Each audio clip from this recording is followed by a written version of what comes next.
In front of me, a flamboyantly dressed men and women are chatting cheerfully. My name is Jake Williams. I'm a 29-year-old working for a major real estate company in New York. I belong to the sales department. My job primarily involves selling apartments and negotiating building lease agreements with individuals and corporations. Jake, take care of this for me. I will take these documents to the client next week. So could you make them clearer? Contract documents keep piling up at my desk at work, and my email inbox is full of messages asking for favors. Overtime tonight again. At least it looks like I can catch the last train home with this amount of work. From an outsider's perspective, my situation might seem extremely unfair. However, I've resigned myself to accept these circumstances. Wow, what a big success you are. That's about all you're good for, unlike me, a Harvard-educated elite and a real asset to this company. While you're just a dead weight. The one who spitefully spoke to me as he piled more documents on my desk was my colleague, Steve Carter. Like me, he is in sales, but he often brags about being a Harvard-educated elite and heir to a fortune. True to his word, he graduated from Harvard. Moreover, he is exceptionally good among the young salespeople. Additionally, his family owns one of the company's major clients, a business almost as big as ours. The stack of documents Steve placed on my desk consisted of paperwork for finalized deals. As he ostentatiously flipped through them, I quietly said, "It's fine. If handling paperwork lets others focus on sales, it ultimately contributes to the company's overall revenue." Oh, look at Mr. Nice Guy here. You always make excuses for yourself like that. Poor thing. Just go ahead. I'll handle this. Thanks, man. I appreciate it, dead weight. He said sarcastically as he waved his hand and walked away. I sighed again. I actually don't want to do this. Yet, I'm too meek to change my situation. If I had to describe myself in one word, it would be socially awkward. I was the type who excelled in studies but not in social interactions. I maintained top grades, graduated from a prestigious school, and even attended the same university as Steve. Back then, being respected just for my academic achievements was enough. As long as I maintained my grades, I could hold a certain status, even without friends. However, being able to study well isn't enough in the professional world. I actually wanted to be an architect. I majored in architecture in college and was overjoyed when I landed a job at a major real estate firm, thinking my dream had come true. However, I was assigned to sales, far from architecture or project development. Whether the company never intended to hire me as an architect, or they thought gaining sales experience early in my career was better, I no longer know. Socially awkward, with hardly any friends and unable to make successful sales, my career prospects are bleak. I have a growing suspicion that there's no future for me at this company. Still, I can't bring myself to say I quit, remembering how happy my parents were when I got the job offer from this well-known company. It was Steve who first dumped clerical work on me. He saw me as a rival from the start since we graduated from the same university but different faculties. If we're earning your salary by making deals, the least you can do is handle these tasks, he'd say. Unable to respond, I just accepted the menial tasks he pushed onto me. Seeing Steve dump work on me, other employees started to do the same. That's how my current situation came to be. Initially, I was saddled with nearly everyone's chores in the department, sometimes unable to go home at all. But I got used to it over time and learned some tricks. I even developed tools to make the work more efficient, and now I rarely miss the last train home. Even when I get home, all I do is check my phone or play video games, but still. It's hundreds of times better than not being able to go home at all. With a deep sigh, I set out to tackle the mountain of paperwork. I'm not sure how much time has passed. As I focused on my work, the world outside the window had turned completely dark. Today, though the volume of work was substantial, the tasks themselves were straightforward, so I'm likely to finish much sooner than I expected. Maybe I'll boot up a video game when I get home for the first time in a while. I really need to start playing some of the games I've been piling up. Though a few people are still scattered around the after-hours sales department office, they all dump their miscellaneous tasks on me. So their chatter is all about where are we going for drinks or family matters. I'm back. And you did everything correctly, right? Yeah. Steve's annoying voice fills the office, heavy with awkward tension, as he returns from his sales appointments. Bluntly, I hand over the documents to him. He flips through them, obviously clicking his tongue. Hoping to find a mistake to exaggerate and torment me over, but failing to find any, he's visibly frustrated. I really wish I could talk back, but challenging Steve with my poor communication skills would only backfire. Silently enduring is my only option. By the way, you're always free, right? There's a mixer tonight with graduates from a prestigious women's college. But one of the guys had to cancel because he's sick. It would look bad for me if we're short on men. You might as well come along. No. I'm okay with drinking parties, but that kind isn't really my thing. I'm not interested. You don't have the right to refuse. Hurry up and get ready. With that, Steve grabs my arm, forcibly pulling me to my feet. Followed to the locker room as if under surveillance, I give up any thought of escaping. I'm disgusted with myself for not just refusing and fleeing. Truly, I am hopeless. With a heavy sigh in my heart, I quietly follow Steve. He brings us to a trendy bistro located on top of the high-rise building near the station. The place is popular for its good atmosphere and casual vibe, which doesn't require dressing up too much, even someone like me, who usually only visits fast food or pizza franchise restaurants, has heard good things about it. According to the waiter, the rest of the group has already arrived. At a table with a view of the night skyline, 3 women and 1 man who somewhat resembles Steve are engaging in light chatter as they wait. The man is probably an acquaintance of Steve's, though their exact relationship is unclear. He seems very outgoing, easily chatting up the women. The 3 women, all different from our faculties, appear to be Harvard graduates. 2 of them have dyed blonde, long, curly hair and are decked out head to toe in famous brands, giving off the vibe of trendy, fashionable women. I learn they work in advertising and as a flight attendant. However, the woman sitting closest to me, pushed to the edge of the table, catches my eye. Her bag is branded, but unlike the other 2, it's not from Famous One. She's overweight, and her skin is so troubled that no amount of foundation or concealer could hide it. Steve glances at her disdainfully and then turns to speak to the woman sitting in the center. Did you also make up the numbers? Exactly. We had another girl lined up, but she got a boyfriend, so we brought Madison, who's never been to a mixer. Thought it might cheer her up a bit. We're so kind, aren't we? Right? The flashy women giggle together, their conversation seeming to mock Madison. It's unpleasant even just to watch. When I sit down, Madison and I make eye contact, and she tentatively starts talking to me. I'm Madison. Nice to meet you. I'm Jake. I work for ABC Real Estate. This building is also managed by your company, right? Yes, you're well informed. Yes. Sorry, I like architecture. The concept of this building, it's about harmony between water, people, and nature, right? Yes, it was supervised by a well-known designer. Oh, really? Actually, I'm a big fan of that designer and was eagerly waiting for this building to be completed. The first time I saw the beautifully arranged trees and the waterfall-like fountain at the entrance, I was moved, Madison shared. Yeah, the atrium also adds a lot of impact. It's got this strange charm, being so natural yet artificially crafted. I've been a fan of that designer too, so I was excited from the planning stages.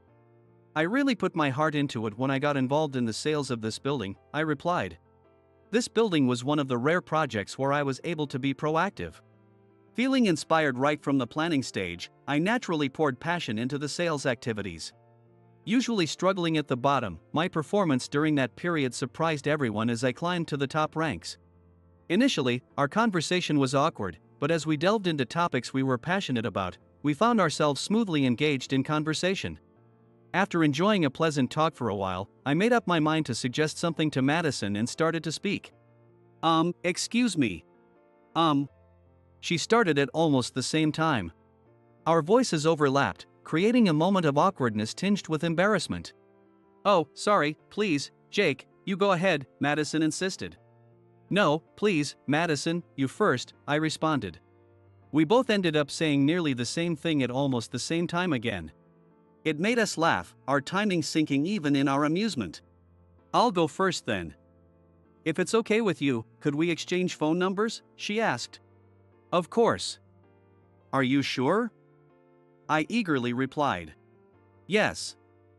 I'd really like to have a detailed discussion about architecture with you, Jake, and maybe even visit museums and architectural sites. I usually go to these places with my dad, but I've been wanting to go with someone my own age, she explained. I'd love that.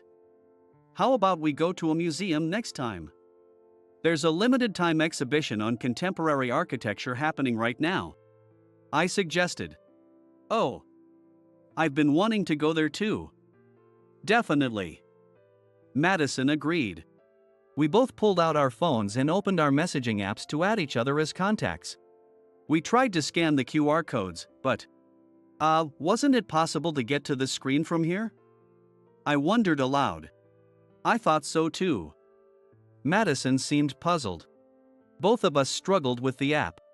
I usually only used for straightforward responses to messages from my mother like, "Are you eating well?" or "Are you coming home for Christmas?" It had been years since I had added a new contact. Madison seemed to be in the same boat. Only regularly communicating with a set group of family and friends, having forgotten how to add new contacts. Glancing sideways, I considered asking Steve and the others for help, but they seemed to have forgotten our presence. Deeply engrossed in their own cheerful conversation. It didn't seem right to interrupt them, and there was a risk of receiving some snide remark. Though I'm used to Steve's sarcasm, I didn't want Madison to feel uncomfortable, so we kept trying to figure it out together instead. Eventually, unable to find the right screen, we searched online and discovered that the feature had been moved to a completely different part of the app due to an update. It's hard to notice when they change it this much, I said. You'd easily miss it, right? We laughed together as we finally managed to add each other.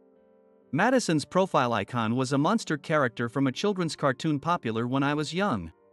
Even the sticker she sent as a test message featured the same character. Feeling nostalgic, I decided to bring it up. Is that a cartoon character, right? I asked. Do you know it, Jake? Yes, it is. I've loved it since I was a kid and still collect the merchandise, she responded.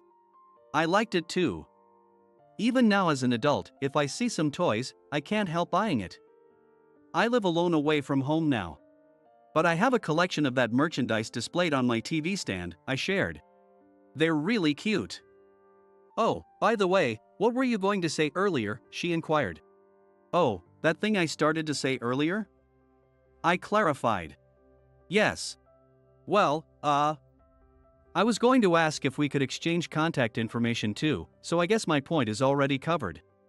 It's surprising we were about to say the same thing at the same time, I said, a bit embarrassed. Was that so? Yes. Embarrassed, I smiled shyly back. This was, after all, a mixer. While it's true that mixers are places to look for potential partners, I had forgotten all about that because I genuinely enjoy talking to Madison. It's funny how, when you deliberately take steps or make a conscious effort in relationships, it can make you feel unexpectedly shy. My relationship with Madison progressed smoothly after that. It felt like we hadn't just met, our tastes and interests were remarkably similar. We both preferred quiet, subdued places over noisy, flashy ones. Both of us loved architecture, and our tastes in cartoon characters and music were almost identical, which made it easy to recommend things we liked without any hesitation. Whether or not we saw each other as potential romantic partners was another matter, but at least the time I spent with Madison was very comfortable. And there was an unexpected benefit. Talking openly with Madison gradually eased my fear and apprehension towards others, and before I knew it, we had developed a good relationship. Since moving to New York for university and leaving my family behind, I realized I rarely made eye contact or talked with others. I didn't talk much with professors or fellow students about anything other than studies, and at work. I hardly ever engaged in non-work related conversations. In fact, even work conversations were kept to a bare minimum. Perhaps it was my naturally shy and introverted personality, but more than that, I had simply forgotten how to converse because I avoided it so much. Strangely, as I started to feel a bit more positive, the motivation to change my situation began to grow. All right, I'm going to change jobs. What? Where did that come from? Madison blinked in surprise. I suddenly muttered to myself during a coffee date with Madison. It's understandable she would be shocked by such a sudden declaration. Taking a deep breath, I explained to a confused Madison why I felt this way. How I'd always wanted to be an architect since I was a child, how I thought I'd landed a dream job in the industry only to be placed in sales. How I wasn't good at dealing with people and had ended up failing in sales. There was a bit of embarrassment. I was afraid of disappointing her. But somehow, I felt that Madison would understand. True to my feelings, Madison listened quietly as I spoke. After I had finished, she clapped her hands lightly and said with a smile, "I know of a small but reputable architectural firm. If you like, I can introduce you to them." I had no reason to decline Madison's offer. Later, I sent my resume to the architectural firm she recommended, and everything progressed smoothly to the interview stage. On the day of the interview, it was a one-on-one with the director. Nervously, I knocked on the door. A gentle male voice invited me in. "It's been a while, Jake." What?" I was initially confused by the kind voice, but I quickly recognized him. It was the warm gaze and the mole under his eye that looked like a tear, which seemed to express trouble. I remembered him by his trademark tortoiseshell glasses. "Daniel." "Yes, that's right. I'm Daniel Foster, Madison's father and the director of Foster Architectural Office." I suddenly remembered. This man was the local architect who had inspired me to pursue this career. My father was frequently transferred for work. Sometimes we moved every 6 months, sometimes we stayed as long as 2 years, but it was always to different places. Making friends only to soon say goodbye, and often being mistreated by other kids because I was always the new kid. I became quite phobic of interactions with others. The only family outside of my parents with whom I could ever open up was the architect's family. The kind architect Daniel and his wife. And their daughter, the girl my age I used to call by Maddie. I was particularly close Maddie. We used to mimic Daniel with the cartoon characters' colored pencils and draw our ideal houses together. At the time, I was too young to realize it, but looking back, I think that might have been my first crush. Even after my father's job determined we had to move, I continued to correspond with Maddie. I wondered what words would make Maddie happy. Thinking it over, if I found the cartoon characters' stationery or stickers, I would beg my mother to buy them for me to use in my letters to Maddie. However, after I moved again, and Maddie's family also moved, we eventually lost touch without realizing it. So, Maddie was actually Madison, huh? Yes. I recognized you from the photos Madison showed me instantly, but she hadn't noticed. It's funny, she didn't realize it at first. But you two started dating because you got along so well, I guess. Then, before I knew it, 10 years had passed. During that time, my name changed to Jake Foster. Yes, I married Madison and became an adopted son-in-law to take over the office. Originally holding an architect's license, I gained practical experience under Daniel's guidance and became a first-class architect. Before I knew it, I had become somewhat of a celebrity within the industry while being passionately involved in my work. I was living fulfilling days, doing what I loved as a job. Then, a former associate from the architectural firm I had belonged to contacted me. They wanted me to design and construct a large commercial building as part of the redevelopment of an area around a certain station. Today, the person in charge was supposed to come over to discuss the details and decide whether to formally accept the job, but... Jake? Long time no see, Steve. I see you're now the assistant manager. I was slightly taken aback by the appearance of the person in charge. The person in front of me was unexpectedly Steve. Steve seemed just as surprised to see me. However, professionally, Steve handed me his business card, which stated his position as assistant manager. I had thought with his track record he might have been at least a vice manager by now, so this was a bit surprising. My murmuring seemed to have hit a nerve with Steve. He frowned unpleasantly, his forehead, whiter than before, wrinkling up. "You're just right for a small architecture office clerk like this, aren't you? Come on, hurry up and call Jake. I don't have time to deal with a loser like you." "It's me, though." "What? You've got an appointment with architect Jake Foster, right?" "I'm Jake Foster."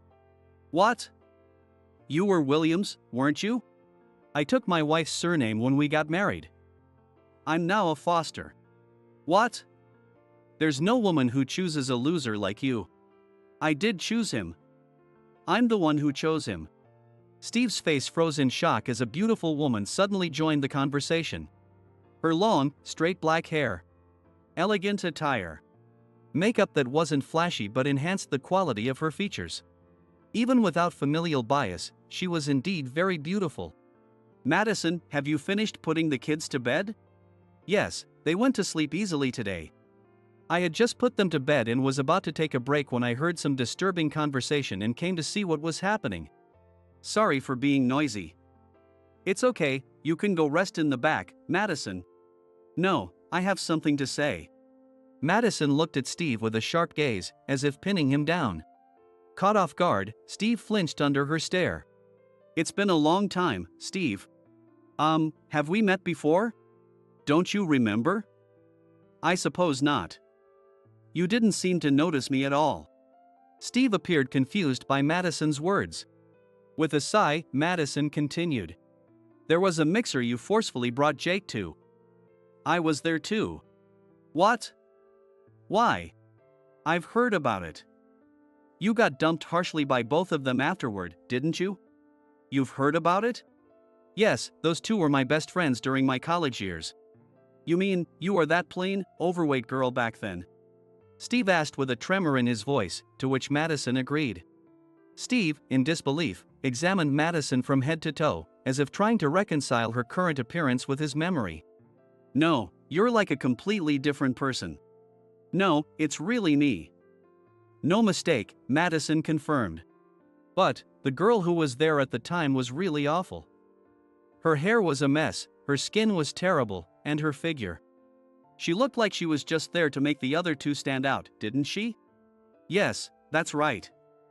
At that time, I had become depressed following my mother's sudden death in a car accident. My skin flared up. And I gained weight. But fortunately, it meant I avoided the attention of someone like you. Plus, I got to reunite with my first love and even got married. What? Steve seemed wounded by Madison's words. He glared aggressively, but Madison did not flinch. Instead, Steve seemed intimidated by Madison's composure. After my mother died, I was really down.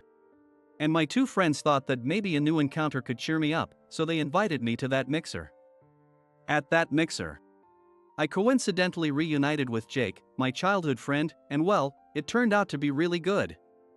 But you openly mocked us, right? They were so disgusted by your shallowness that they dumped you, Madison recounted. At the mixer, the two flamboyant women with Madison had been her best friends from her student days. I felt bad at the time, thinking maybe they were mocking her by making her the butt of the joke. But in reality, they were trying to cheer her up after her mother's sudden death by pretending to be upbeat. They thought acting nonchalantly might make Madison feel more pressured. So they behaved that way under the guise of filling numbers, which unfortunately came across as disrespectful to Madison. Interestingly, the four excluding us were conversing separately at that time to avoid disturbing Madison and me as our conversation was getting lively. Of course, there was no malice in their actions, it was entirely misdirected consideration. As my relationship with Madison progressed and I was introduced to them, I learned of the misunderstanding and apologized for my previous misconceptions. They also realized how it might have looked from the outside and apologized, saying, "It did look like we were mocking Madison, didn't it?" After a series of apologies, we all ended up laughing about the misunderstanding. Madison had always spoken of them as her proud friends, and they truly were. Getting to know them, they turned out to be wonderful women, beautiful both inside and out. As we became closer, we discussed all sorts of things, including how we came to date. I simply explained that it was because we enjoyed talking and shared similar hobbies and personalities. But I also mentioned how I had discovered that the girl I used to draw the ideal house with the cartoon characters' colored pencils was actually Madison. We all laughed again at the chance reunion at a mixer we were both reluctant to attend. Since then, we have maintained a great relationship, family style, and despite their busy schedules, they often visit our home and dote on our children. One of them is getting married soon, and my child, who affectionately calls her big sister, is excited to be the ring bearer at the wedding. The other one had been secretly dating a friend of Steve's from the mixer, and Madison often receives gushing messages about their relationship.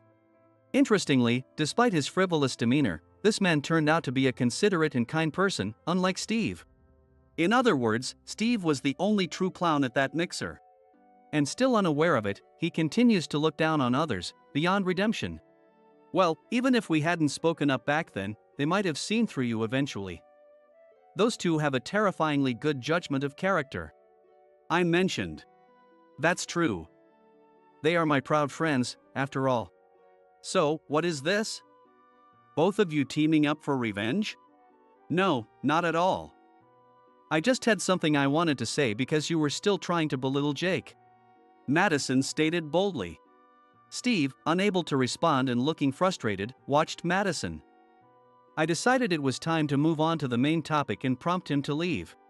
Let's leave the past behind. Regarding the current job, I think we'll have to decline, so could you please leave? What? Is this some grudge against me? It's not a personal vendetta or anything childish like that. It's just that I don't think we can do our best work with you in charge, I explained. See, it is a personal grudge. It's not. I know how you work from having to do your paperwork. You always try to cut costs and make changes to specifications to save money. And you push these through quite forcefully using the company's name. Indeed, as a salesperson, maybe that's correct. But I don't think I can do my best work with that approach, so I'd prefer if you left. We'd both just be wasting our time otherwise. Realizing further argument was pointless, Steve quietly left. Ultimately, the commercial building development project he had intended to lead was handed over to a junior colleague of his. This colleague then approached my office with much better terms and a genuine passion for the work. It turns out this younger colleague was a fellow architecture enthusiast like Madison and me. He presented the project with such enthusiasm that exceeded the scope of typical business. Expressing admiration for my past work and insisting that this project needed my expertise. I liked his attitude and accepted the job. Conversations with him and the project team were always exhilarating, and before we knew it, we had created a piece of architectural romance. They went to great lengths to ensure my plans were approved and secured the necessary budget.